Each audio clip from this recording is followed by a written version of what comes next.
on social media, doing your workouts, keeping fit. Here we go. We are with the man himself, back again, once again, Malik, Yes. the King Yes. Scott. Yes. How you doing? All the better for seeing you, Malik. I forgot that you had a fighter on Misfits as well. You're churning out these fighters like butter. Yes. Who have you got on this card? Dean the Great. You've got Dean. Dean the Great, yes. Him and Coach Yogi. I'm here with them as a team and giving them my expertise and help and, just making sure and looking and overseeing and making sure Dean is looking as sharp as he was in training camp at Brickhouse Boxing Gym that he just was doing. That is so interesting because he mentioned that, he wasn't happy with his last performance. He wasn't happy with the team, the time that was getting spent on him, etc. The usual things that can go on in camps. And he said, I've got myself a new team and I'm really happy with my new team. So I didn't know that was you. Absolutely. Myself and one of the best young coaches coming up in the game, Coach Yogi. He's here as well with Dean, and they've been grinding hard. And I've always give Dean my advice. This camp was the first time that we really got to work on some good fundamentals, some good first steps, some good explosive moves. And he's a very, very bright talent. I got all these great things to say about him because I'm so impressed with this kid. He reminds me of a physical early on Meldrick Taylor. He's confident, he's fast, he can punch, he's black, he's successful. And this is just the start of him. And it feels good for me to see him, in his rim like this doing well. And I'm a part of it. I'm a part of the orchestration, and that's even more fun for me.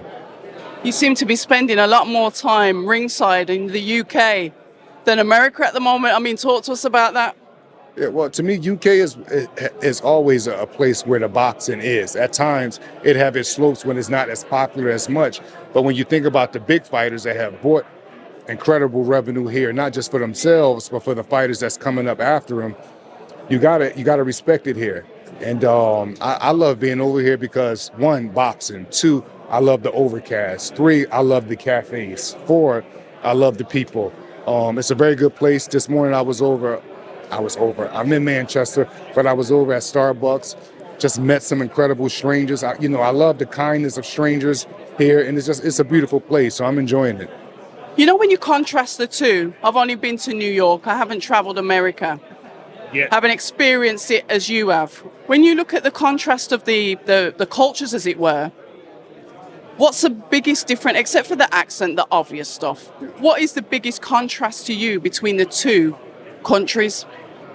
How can I put that? Well, to me, the UK is a lot more settled. So we'll just say I'm from the heart of North Philadelphia as a kid. And we'll say from me growing up as a kid, I'm used to violence being at the top of priority. And this is a bad thing, right? I'm used to guns and all type of gun acts being. Over here, that's not even the case. Does violence still happen here? Absolutely. But it's not as bold. It's not as a lifestyle here. So what does that mean? Why do I say this? So that means a peace at ease you have here automatically. So if you have a peace at ease here automatically, that means to me, 7 out of 10 people here are more peaceful because they don't have the same type of worry that you would have over in the States coming up as a kid. People here are a lot more, how can I put it? I don't want to say nice. No, yes, I do. I want to say more kind, in my opinion. People here in the UK are a lot more kind. Of course, you got your riffraff everywhere you go. But here, people are just lovely. Like I said, the overcast, you would think since the overcast is how it is all the time, people would be down. But they're not. Do you know today I had okay, I'm sure you can relate to this. You ever be daydreaming with headphones on? And you're in your daydream, and whoever comes up out of nowhere and disturbs you, you're like, yes, what do you want? Yeah. Today, I had one of those moments I had to check myself. I was at Starbucks, and an older woman about, we'll say 73, 74, she walked past. And when she walked past this way, so I get right back into my daydream.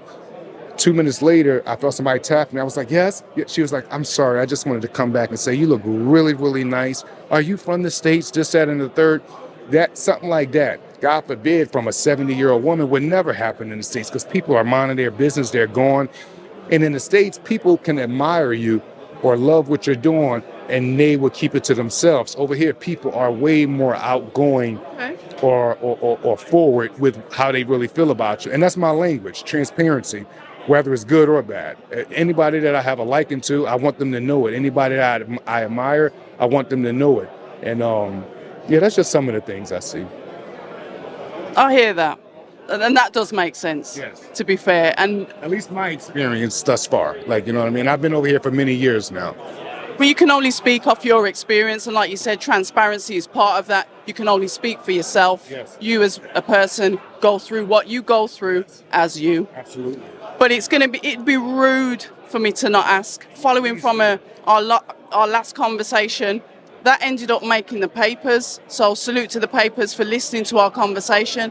We were talking about your fighter, Deontay Wilder, possibly having an interim fight in November. Let's talk about that.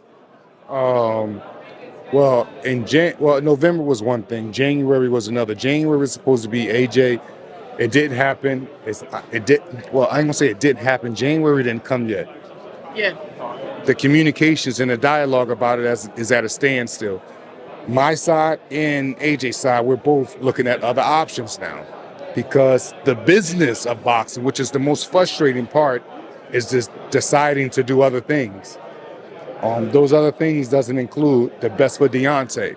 And if it doesn't include the best for Deontay, I really don't care about it. I just don't. I wish he was fighting AJ in January. If that fight happened, would nobody be more satisfied than me? But if it don't, Deontay's career must go on. We got to get somebody else in the ring, somebody with a good name, with good cause, that's trying to win, that is also at a high level. Because Deontay is big-time boxing, and he deserved to be always fighting in big-time boxing and big-time opponents in boxing. So we'll see. It's a frustrating moment right now, frustrating times.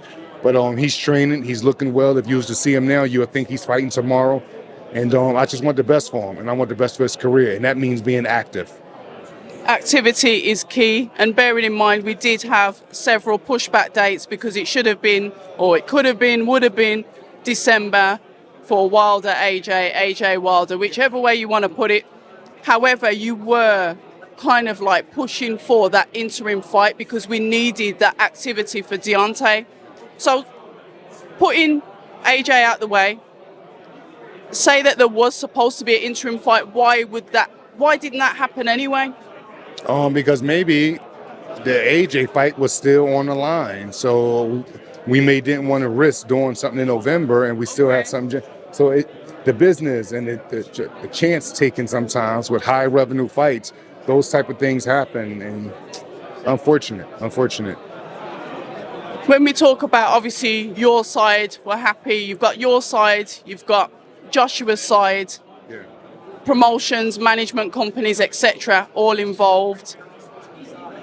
What was the hold-up? You said the politics of boxing. We know that it was supposed to be held by Skills Challenge. Any word on what's happened to them? And No, it's really no word, and that's why it's frustrating, because there's just no word. 1 minute we're supposed to fight them, the next minute I'm hearing that Usyk and Fury is signed for a deal. That was very frustrating for me to hear, because I was expecting us to go in January with them, but that's what I mean. It's like even frustrating to talk about, because it's just never no telling who's really in charge. It's always a prince of a prince of a prince when you're dealing with the Saudi Arabian. No, this the big prince. No, this the real prince. No, this the prince. This the king of the king over top of the king. I don't give a fuck who it is. I'm just concerned with Deontay Wilder being in the biggest fights of all time and having the biggest revenue. I want to get this straight. Like, there's a lot of people that be involved in this, and I respect them, but I don't respect them and care about them as much as I care about Deontay. Deontay is my brother and my fighter. I want the best for him. Everybody else that come with that I meet coming from that realm, it's cool and I respect you. But when it comes to wanting the best for Deontay, that's the only thing that matters to me. That's the only thing that matters to me. I want him active. I want him busy. I want him paid. I want him paid very well. And that's it. I don't care about who's the big king, the king over the king. Well, no, he's the king because of this. This the king over this. This the one who's going to sign the fight. Well, whatever the fuck he going to do, let's get the fight going. Because these guys is not aging. Like I said, I want the best for Deontay. And I don't mean them other heavyweights or fighters no good. I'm trying to stop what they got going on when it comes to Deontay. I respect them. If they're not going against Deontay, I'm rooting for them. They sign that contract, or if you are op against Deontay, then I want the best for my guy. Business-wise, fighting-wise, and everything. My job is to put him in a mindset to go through you. On the business end, my job is to always want the best for him. If it's not the best for him, I'm not interested in it at all. Bearing in mind, Skills Challenge don't seem to be involved in that. Like you said, the king of the kings, whichever king, whoever's involved in it. Have you tried to directly communicate with Matchroom 258 and directly speak to them? If not, why? I communicate with Shelly Finkel. Okay. Somebody that's been successful in this business for years with many different fighters. Yeah. And me and Shelly communicate well about it. And it's a frustrating time for Shelly too at times. And you know what I mean? It's just one of the things. But either way, Deontay is trained. If you was to see him now, you'll think he's fighting tomorrow. We all know a big fight is going to happen. It's just about when. And when it does, he'll be more than ready. And the electric will be back in the heavyweight division. No, fuck the heavyweight division, in boxing. Because to me, when Deontay is not boxing, I don't see nothing really violent going on the way that he do it. There's no knockouts like the Wilder knockouts. There's no energy like the Wilder energy. So we just need him back, and he's coming back.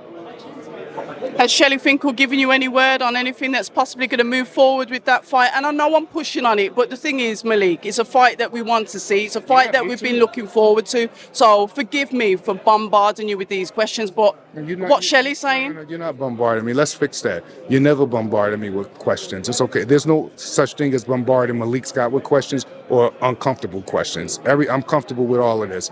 And it's just a frustrating time.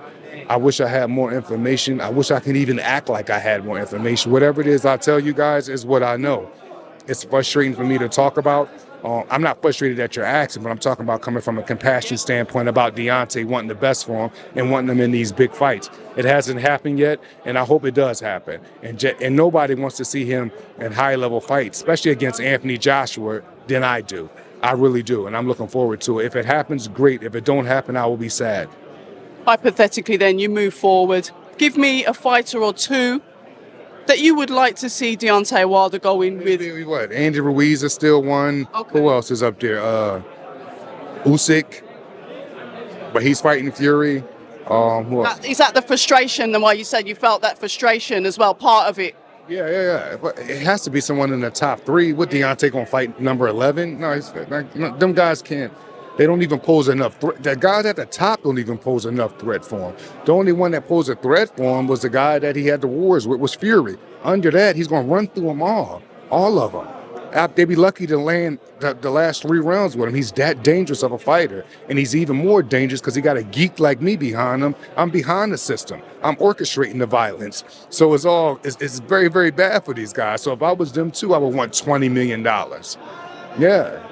We like that energy, and that's a positive energy we're going to end it on, guys. If you want somebody that's going to support you, get yourself someone like Malik King Scott, because he's a ride or die. Absolutely, man. I love my guys.